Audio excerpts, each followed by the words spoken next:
at this point. Shri Arvind Sawant. Thank you very much, Mr. Chairman.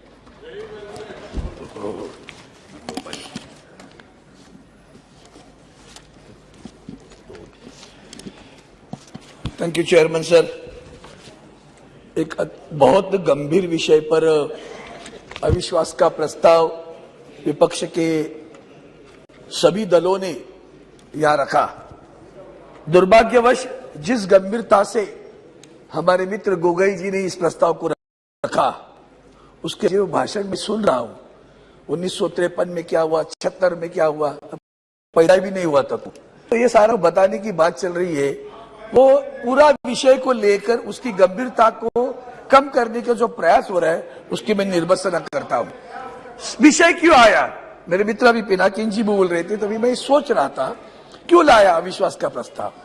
भैया सिर्फ आदरणीय प्रधानमंत्री जी को लाने की बात नहीं है, बात यह है कि जिस विषय को, मणिपुर के विषय में इतना बड़ा हिंसाचार हुआ, महिलाओं पे अत्याचार हुआ, केंद्र की सरकार 70 दिन चुप रही।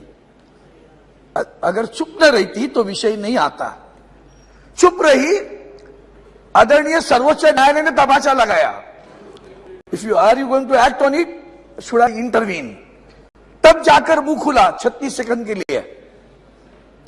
ये गुस्सा है, ये बहुत दर्द है, हृदय विदीर्ण है। हम मणिपुर में जाकर आए हैं सर, और ऐसे विषय पर जब हम राजनीतिक बात करते हैं, हमारे पहले भी किसी पूर्वजों ने कहा, महाराष्ट्र की बात मैं भी करूंगा अभी, वो हमें हिंदुत्व सिखा रहे हैं। हम पैदाइशी है, ये हमें हिंदुत्व सिखा रहे। हिंदुत्व में भगोड़े नहीं होते, भगोड़े नहीं होते। जो लोग भगोड़े हैं, वो भगोड़े क्या बोलेंगे? जिनके पास इतना दम होता, उनके पास इतना दम होता। मैंने किसी का नाम तो नहीं लिया, मैंने किसी का नाम नहीं लिया, मैंने किसी का नाम नहीं लिया। मैंने, आप लोग बैठिए प्लीज, नाम नहीं लिया। बैठिए बैठिए, मैंने किसी को नाम नहीं लिया, मैंने किसी का नाम नहीं लिया। आप बोलिए, आप हिम्मत होती ना, प्लीज। नो नो नो, अगर हिम्मत होती, जी जी, आप बोलिए, अपनी बात पूरी कीजिए। मैं बोल रहा हूँ सर, जो हुआ हादसा हुआ, अगर हिम्मत थी वो क्या हिंदुत्व सिखाएंगे हमें? जिनको जो जन्म में आए यहाँ, इनको क्या मालूम है बाला साहब क्या थे? वंदनीय बाला साहब ने हिंदुत्व ये बताया, भैया मुझे मंदिर में घंटा बजाने वाला हिंदू नहीं चाहिए, आतंकवादियों को मारने वाला हिंदू चाहिए। ये विचारधारा उनकी, विचारधारा कुछ नहीं सर। आज मैं बताऊंगा सदन में सच्चाई क्या है। झूठे लोग सच बताने की कोशिश करते हैं, उस विषय पर मैं आऊंगा। और भी झूठे लोग झूठी बात करके सच्चाई बता, छुपाने की बात करते।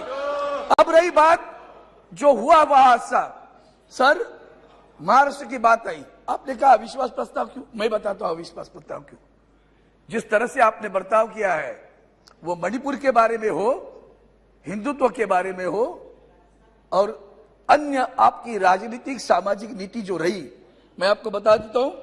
आज की सरकार भी जो कहते हैं ना, हमने किया हिंदुत्व के लिए, इनको छोड़ दिया, और जिनको छोड़ा वो तुम्हारे पास आए वापस। जिनका नाम लेकर आदरणीय प्रधानमंत्री जी ने कहा कि नेशनल एनसीपी पार्टी क्या है, नेचुरल करप्ट पार्टी, उन्होंने भरी सभा में, भरी रैली में कहा, 3 दिन में थे उस रैली में, आगे कहा 70,000 करोड़ का घोटाला हुआ, सिंचाई का घोटाला हुआ, बैंकों का घोटाला हुआ। 4 दिन में जिनके नाम पर घोटाले थे, सभी महाराष्ट्र की सरकार में शामिल हुए। सिर्फ शामिल नहीं हुए, मंत्री भी बने सर, मंत्री बने। मतलब क्या है? भ्रष्टाचार के खिलाफ हो आप? ईडी के केसेस लेकर सबको डरा के लेके गए। भगोड़े लोग बोलेंगे राष्ट्रीयत्व की बात, और ये वॉशिंग मशीन जो चल रहे ना सर, ये क्या बोलेंगे? उस वक्त तो उनका नाम लेके गए थे, अभी उनके साथ में बैठे। आज विषय गंभीर किस बात का है कि आदरणीय प्रधानमंत्री जी ने छुप कर बैठे, माननीय सर्वोच्च न्यायालय तमाचा लगाने के बाद। अब आगे चलकर पिछले 4 दिन में क्या क्या हुआ? पिछले 4 दिन में जैसे हमारे बारे में हुआ, आज भी हमारे महाराष्ट्र में जो सरकार है वो संविधान बाह्य सरकार है। माननीय सर्वोच्च न्यायालय ने न्याय दिया, कह दिया है सभी लोग अपात्र होंगे, मुख्यमंत्री से लेकर सभी का नाम लिया, ये सभी अपात्र होने वाले हैं। फिर भी मैं तो सुप्रीम कोर्ट का दायित्व बोलो, सुप्रीम कोर्ट से कि मैं पार्लियामेंट में बोल रहा हूं, सुप्रीम कोर्ट ने दायित्व, सुप्रीम कोर्ट ने निर्णय दिया, सदस्य पे कार्रवाई करने का निर्णय दिया। अब क्या बात करेंगे? अब यही बात कहता हूं, आगे चलकर सभापति चेयरमैन सर, सुप्रीम कोर्ट ने यहां भी कर दिया मणिपुर में। कल क्या निर्णय दिया पता है आपको? अगर सरकार होती ना तो शर्म आती सरकार को कि सुप्रीम कोर्ट ने बिठाई, सुप्रीम कोर्ट ने डीआईजी पद बिठाए, सुप्रीम कोर्ट ने 3 हाईकोर्ट जजेस पीछे वाले उनके पास कार्रवाई करने का अधिकार दिया, सुनवाई करने का अधिकार दिया, जांच करने का अधिकार दिया, पुलिस के ऊपर कार्रवाई की। सरकार कहाँ है? सुप्रीम कोर्ट चला रहा है। मणिपुर की जांच कौन करेगा? सुप्रीम कोर्ट तय कर रहा है। ये तो आपकी सरकार पर तमाचा है। फिर भी नहीं शर्म आती आपको? फिर भी आपको बुरी नहीं लगता? फिर भी बुरा नहीं लगता? पूरी भी बुरा नहीं लगता? अब बात हुई ना, उन्होंने जब बोला मैं एक शब्द भी उतर के बोला नहीं है। क्यों लग रही है मिर्ची? समझ लो क्यों लग रही।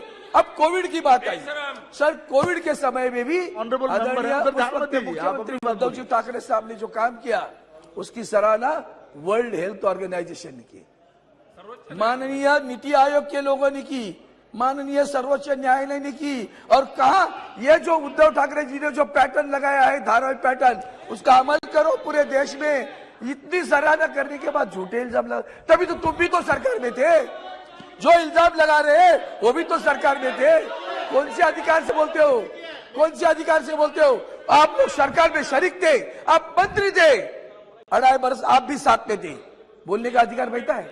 इसलिए मैं सभापति महोदय, मैं जानता 2-3 महत्वपूर्ण मुद्दे लगता हूं। प्रधानमंत्री जी का वक्तव्य, सत्यपाल मलिक जी हार रहे पूरी, उन्होंने पुलवामा के बारे में क्या बोला, उन्होंने भ्रष्टाचार के बारे में क्या बोला, और 2-3 मुद्दे और भी। महाराष्ट्र को कितना आपने हैरान किया, क्यों हम विश्वास रखे? महाराष्ट्र का फाइनेंशियल सेंटर आप गुजरात में लेके गए, महाराष्ट्र का वेदांता फॉक्सकॉन गुजरात में लेके गए, महाराष्ट्र का एयरबस गुजरात में लेके गए, महाराष्ट्र का ड्रग पार्क गुजरात में लेके गए, महाराष्ट्र का पुलिस स्टेशन गुजरात में लेके गए, महाराष्ट्र का डायमंड सेंटर गुजरात में लेके गए। महाराष्ट्र के बंदरगाह का विकास 9 वर्ष में महाराष्ट्र का बंदरगाह का विकास नहीं हुआ। महाराष्ट्र के मिल वर्कर्स के बारे में जमीन पर कुछ करना है, कुछ नया प्रोजेक्ट, कुछ नहीं किया। उल्टा जब हमारे पास निसर्ग तख्ते का चक्रवाक आया था तो आदरणीय प्रधानमंत्री जी वहां गुजरात में भी आया था, गुजरात में घूमे, उनका हेलीकॉप्टर आगे नहीं आया, पीछे गया वहां से। महाराष्ट्र के ऊपर ध्यान नहीं दिया, इतना सारा इल्जाम लगे।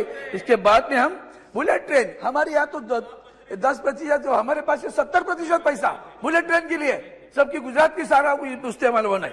सभापति महोदय, महत्वपूर्ण विषय ऐसे है कि इसमें जो चीजें उन्होंने की है, खास करके 1 मिनट, आपको बुरा लगना चाहिए था, किसानों का आंदोलन हुआ, 100 से ज्यादा लोग मर गए, बुरा नहीं लगा।